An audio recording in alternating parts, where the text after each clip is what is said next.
હવે આપણે in depth સમજવાની કોશિશ કરીએ. આપણી સાથે વોયન્ટ કેપિટલના વિરલ ડેરાવાલા અને અસીમ મહેતા એસોસિએટ્સના અસીમ મહેતા જોડાઈ રહ્યા છે. બંનેનું સ્વાગત છે અને દિવસની શુભકામનાઓ આપને.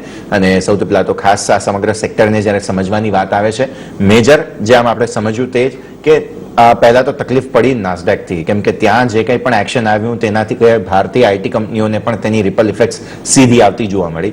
બીજું માર્જિન્સ, આ બધા મુદ્દાઓ તો છે જ. પહેલા એક ઓવરઓલ વ્યૂ લઈ લઈએ અને પછી ઇન ડેપ્થ સમજવાની કોશિશ કરીએ. વિરલ, તમારા પાસે આવીએ. Year to date negative 25% return બહુ મેજર વાત કહેવાય કોઈ સેક્ટોરિયલ ઇન્ડેક્સ માટે થઈને. એટલે અહીંયા કંઈક તો અલગ વસ્તુ થઈ રહી છે અને હવે અહીંયાથી શું, એટલે પોઝિટિવ નેગેટિવ બુલ બેર બંને કેસના સિનારીઓ જે છે તે સમજવાની જરૂર છે. સો વિરલ, પહેલા તો ઓપનિંગ કમેન્ટ્સ તમારા તરફથી. તો ગુડ આફ્ટરનૂન. તો આજે 1 યરનું જે નેગેટિવ રિટર્ન છે કે યર ટુ ડેટ જે નેગેટિવ રિટર્ન છે એનું એક પ્રાઇમરી કારણ તો એ પણ છે કે જે વેલ્યુએશન હતા એ સેક્ટરના ઘણા સ્ટ્રેચ થઈ ગયા હતા. હવે આપણે જો ફંડામેન્ટલ જોઈએ તો પહેલા જે ગ્રોથ જોઈએ તો FY22 ની જે ગ્રોથ હતી એ લગભગ 19% હતી. બટ એ શું છે કે લો બેઝ પર હતી. તમે જો FY16 થી FY20 સુધી કન્સિડર કરો તો સેક્ટર 9-10% પર ગ્રો કરતું હતું.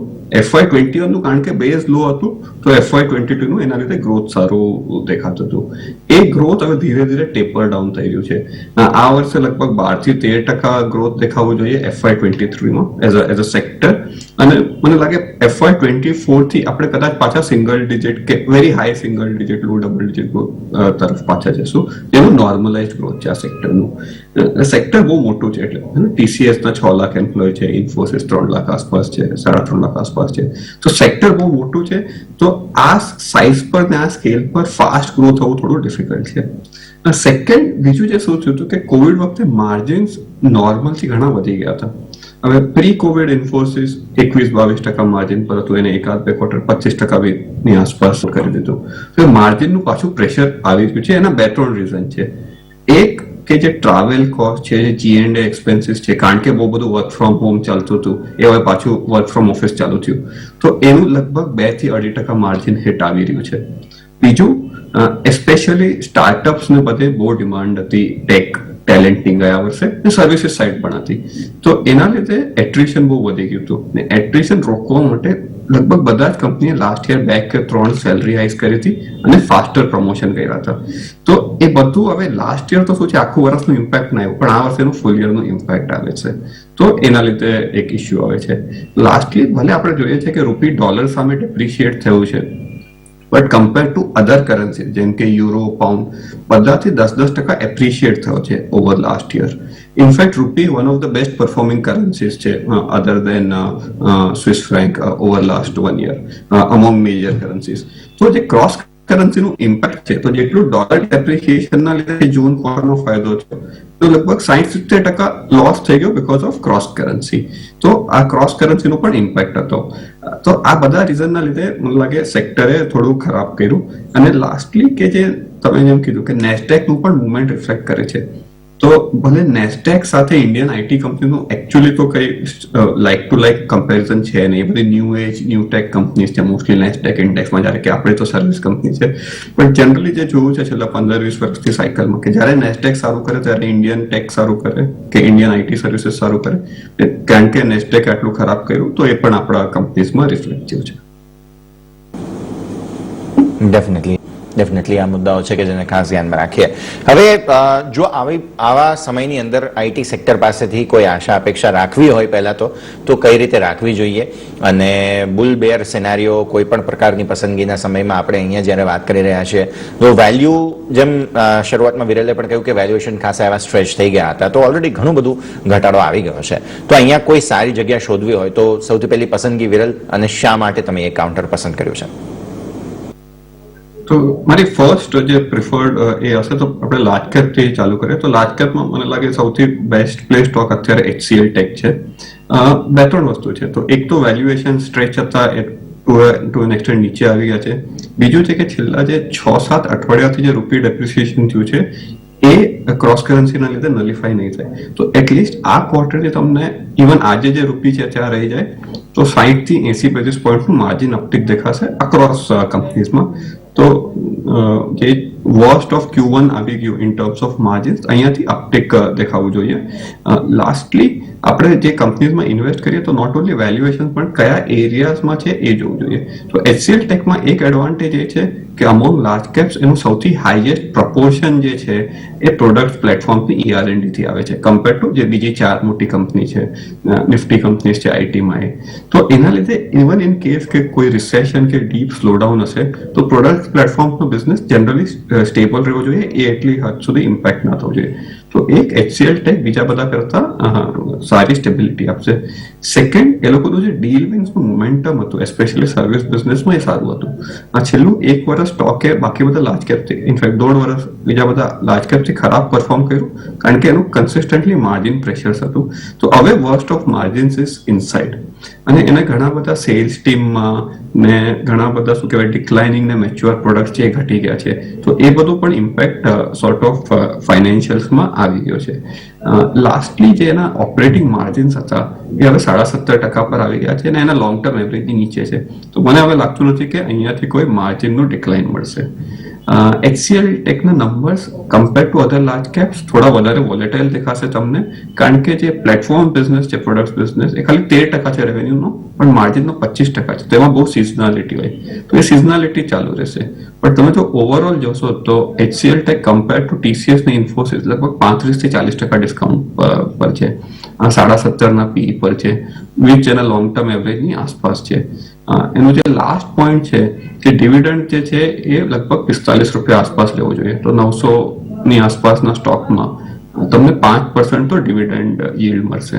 તો ટુ એન એક્સટેન્ટ આ સ્ટોક પર ફ્લોર આવી જશે ઇન કેસ ઇવન કે નેગેટિવ પણ થશે તો ઓલરેડી 5% ડિવિડન્ડ yield પર છે. ડેફિનેટલી તો આ મુદ્દો છે. HCL ટેક તમને પહેલી પસંદગી તરીકે અહીંયાથી ખાસ જોવા મળશે કારણ કે જે રીતની સિચ્યુએશન છે, વેલ્યુએશન્સ છે અને ગ્રોથ આસ્પેક્ટ્સ તમને જ્યાં સુધી ખાસ જોવા મળી રહ્યા છે તેને જોતા તમે આને ધ્યાનમાં રાખી શકો છો. તો આ મુદ્દાને ધ્યાનમાં રાખીશું. એક સમય બ્રેકનો થયો છે, બ્રેક લઈશું અને બ્રેક બાદ આપણા બંને એક્સપર્ટ્સ પાસેથી હજુ પણ પસંદગીઓ જે છે તે ખાસ જાણવાની છે, તો ધ્યાન રાખીએ. પણ ફિલહાલ એક બ્રેક લઈએ.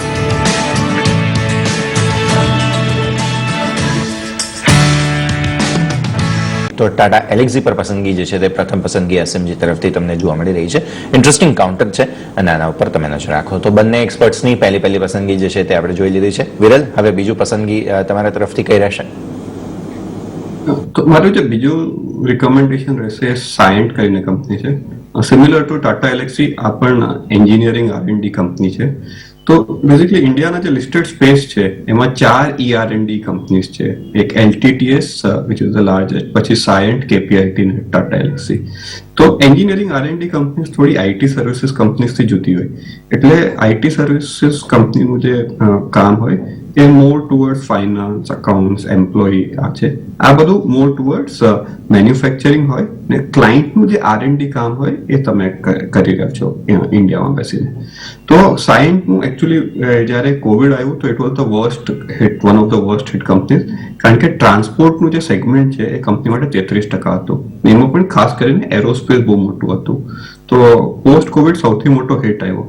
પણ હવે એકચ્યુઅલી આખી સાયકલ રિવર્સ થાય છે વિથ એટલે જે બહુ મોટી જે તેજી છે કોમર્શિયલ એવિએશનમાં ને હવે international travel to large extent ચાલુ થઈ ગયું છે.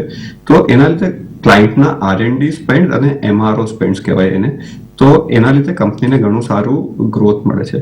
તો નેક્સ્ટ 2 થી 3 વર્ષ આ company double digit growth easily આવી શકે. ઇવન ઇન એવિએશન પહેલા ખાલી એન્જિન સ્પેસમાંથી પણ હવે નોન એન્જિન સેગમેન્ટ પણ એનું કામ વધી ગયું છે. બીજું કે કંપનીમાં ઇન્ટરનલી ઘણા બધા ચેન્જીસ થયા છે. તો એ લોકો એક સેપરેટ લાર્જ ડીલ્સ વર્ટિકલ ચાલુ કરી છે જેના લીધે એ લોકોમાં સારું ટ્રેક્શન મળી રહ્યું છે. તો સાયન્સનો પહેલા જે ઇશ્યુ હતો કે અમુક વર્ષ બહુ હાઈ ગ્રોથ આવતું હતું, અમુક વર્ષ બહુ સિંગલ ડિજિટમાં જતું રહેતું હતું ગ્રોથ, એ હવે થોડું સ્ટેબલ અને કન્સિસ્ટન્ટ ગ્રોથ આવવાનું છે. પરિસ્થિતિમાં સાયન્ટ જી સર ઓકે જી સર ઓકે. તો આવ્યું આપણને અહીંયા ખાસ L&T ઇન્ફોટેક માટે બનતો જોવા મળી રહ્યો છે. ઇન્ટરેસ્ટિંગ જગ્યા પર છે કાઉન્ટર. વિરલ, તમારા સાયન્ટના કમેન્ટ્સ અધૂરા રહી ગયા હતા, પ્લીઝ કન્ટિન્યુ સર. હા, તો તો સાયન્ટમાં મારો જે લાસ્ટ કમેન્ટ એ હતું કે વિધિન સાયન્ટ એક ડીએલએમ કરીને બિઝનેસ કહેવાય, એ મેન્યુફેક્ચરિંગ પાર્ટ હોય, એટલે ડિઝાઇન લેડ મેન્યુફેક્ચરિંગ હોય, એ બહુ નાનો પીસ છે અને એ જનરલી લોસ મેકિંગ હતો, પણ હવે એમાં સાઇઝ આવી ગઈ છે અને એ પણ હવે પ્રોફિટેબલ થઈ ગયું છે. અને within mid cap IT companies valuation પણ સૌથી રીઝનેબલ છે, અરાઉન્ડ 13 ટાઈમ્સ છે FY24. તો વેલ્યુએશન્સ ના હિસાબે પણ આ સારો છે. અને જે લાસ્ટ પોઈન્ટ હતો સાયન્ટમાં કે એનું જે ગ્રોથની જે વોલેટિલિટી પહેલા હતી કે અમુક વર્ષ ડબલ ડિજિટ ગ્રોથ આવતું હતું, અમુક વર્ષ સિંગલ ડિજિટ, એ પણ હવે ખતમ થઈ ગયું છે. With lot of large deals એમાં કન્સિસ્ટન્ટલી આપણને ડબલ ડિજિટ ગ્રોથ જોવા મળશે. તો સાયન્ટ માટેના આ મેજર કમેન્ટ્સ છે કે જેને ધ્યાનમાં રાખીશું. તો આ એક મુદ્દો છે કે જેને ધ્યાનમાં રાખીએ.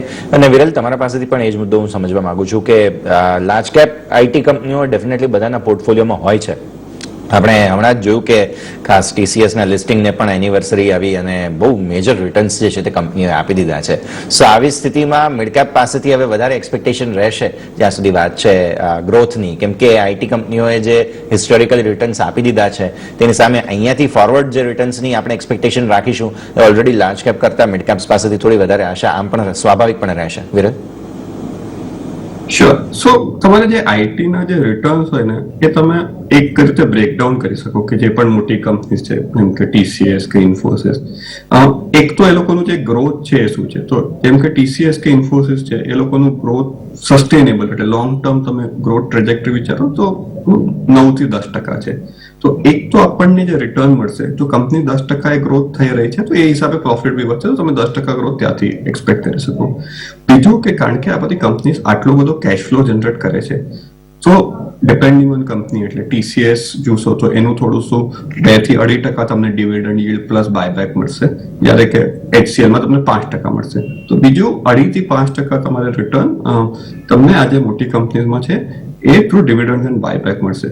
તો છેલ્લા લાગે TCS 2004માં લિસ્ટ થઈ હતી, તો 18 વર્ષથી લિસ્ટેડ છે, પણ આગળ જતા પણ જે 8 થી 10% ગ્રોથ પ્લસ જે 2 થી 5% ડિવિડન્ડ, તો તમે હજી પણ 11 થી 15%ની આશા રાખી શકો in terms of returns from large caps. ને આ જે નંબર છે ઘણા કન્સિસ્ટન્ટ રહે છે, એટલે ભલે હમણાં રિસેશન વગેરેની વાત ચાલે છે ને શોર્ટ ટર્મમાં સ્ટોક્સ વોલેટાઇલ રહી શકે, પણ તમે જો બધા કંપનીના ફાઇનાન્શિયલ્સ જોશો તો એવું નથી થયું કે સડનલી એક વર્ષ કંપનીનો પ્રોફિટ 10% થી પણ ડ્રોપ થઈ ગયો. Even in worst of times આ કંપનીઝના ફાઇનાન્શિયલ્સ રીઝનેબલી સ્ટેબલ રહી છે. ડેફિનેટલી. તો વિરલ સર, આમાં આ બંને સ્ટોક અમારા PMS પોર્ટફોલિયોમાં છે. ઓકે, તો આપ બંનેનો ખૂબ ખૂબ આભાર અસીમજી અને વિરલ, આપ અમારી સાથે જોડાયા અને આ ખાસ વિશેષ રજૂઆતમાં ચર્ચામાં તમે ખાસ દર્શકો માટે રેકમેન્ડેશન્સ આપી, ખૂબ ખૂબ આભાર આપનો. તો આપણે ખાસ 4 પસંદગીઓની જે છે તે અહીંથી ખાસ ચર્ચા કરી. 4 આઈટી કંપનીઓની જે પસંદગી છે તેના ઉપર આપણી નજર હતી. સૌથી પહેલા વિરલ તરફ